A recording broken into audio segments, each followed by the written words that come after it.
Hello, everyone.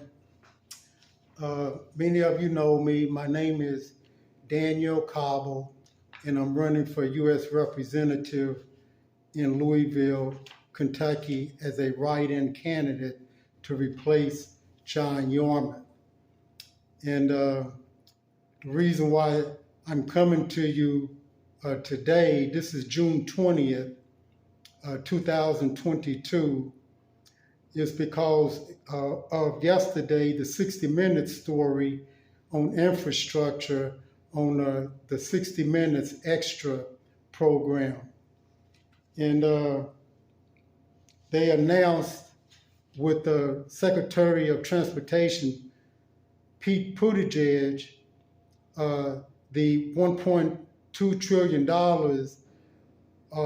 for the infrastructure bill that will be spent around the country. Okay, now two things got my attention on this. Okay, number one, this 1.2 trillion is not nearly enough to fix America's infrastructure. Since the 3 antitrust violations began to go into effect in 1999, which has disrupted and diminished the U.S. tax base. For example, your paychecks are paying over 50% of federal taxes and fees to the U.S. debt by the Federal Reserve. And we won't go into that, but you can go online to my website and check out the information. And so this 1.2 trillion, because of the debt crisis over the that began in 1999, has caused America to languish in her infrastructure maintenance. And so this 1.2 trillion is not nearly enough.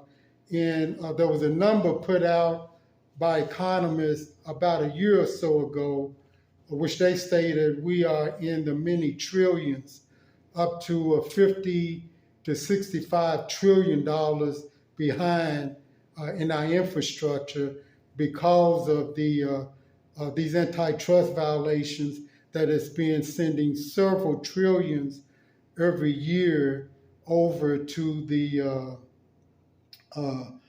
Wall Street corporations.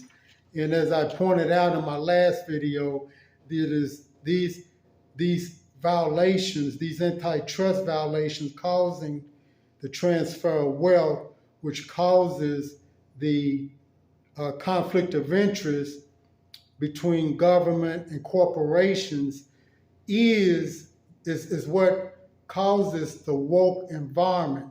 This is what creates woke corporations. Is this transfer of wealth through these violations. And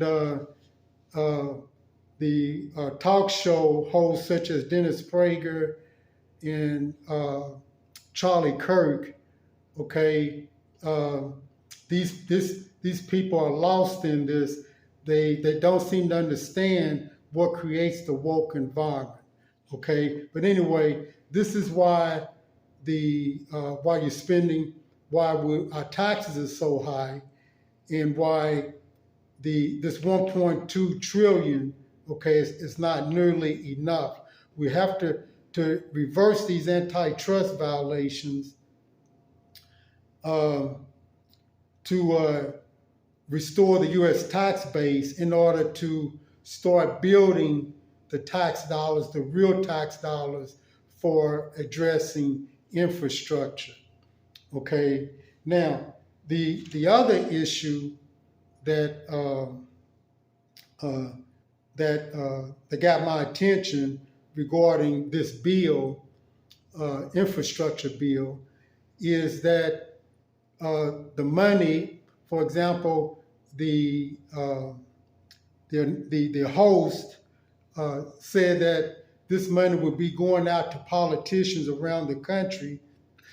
And Pete Buttigieg said that they haven't even identify where this money is going yet. Okay, there's no official outlay of where this money is going. So they have approved all of this cash, and yet it's not even planned for. And so that brings me to the issue, to one of my other critical issues on my agenda, is the Office of Infrastructure, the Federal Office of Infrastructure under the U.S. Department of Transportation. And what this right here is my July 9, 2020 letter to the Secretary of Transportation, Elaine Chao. And you may remember Secretary Chao. She is the wife of Senator Mitch McConnell. And this letter introduces the Office of Infrastructure, which would operate under the Department of Transportation.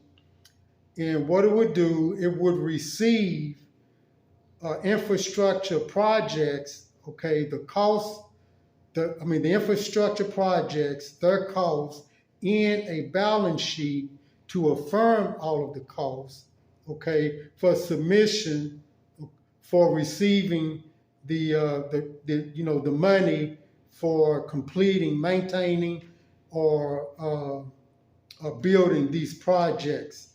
And upon that note, okay,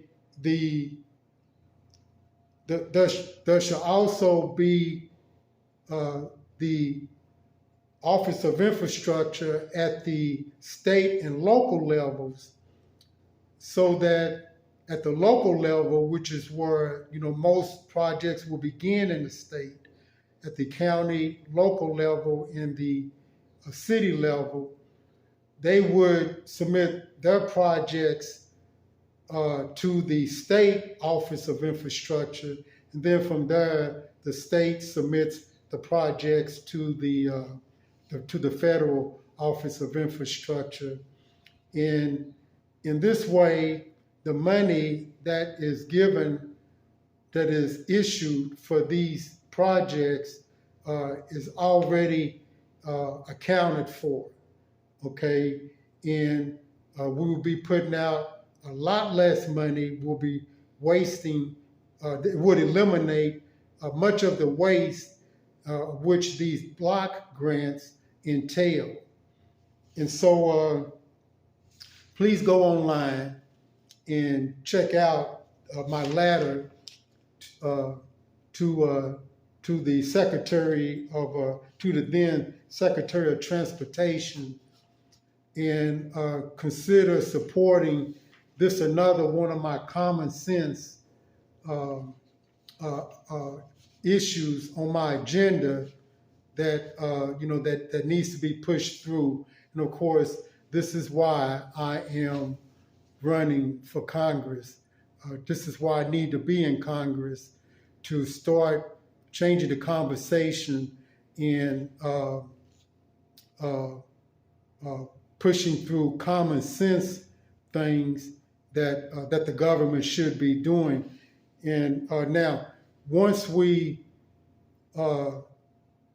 reverse these 3 antitrust violations, then government will begin to start returning to serving the taxpayer anyway, because reversing these 3 antitrust violations will terminate this conflict of interest that exists today, to where government officials and corporate officials will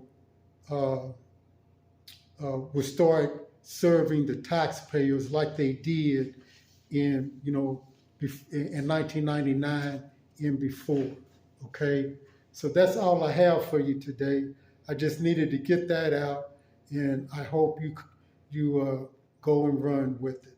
Have a good day.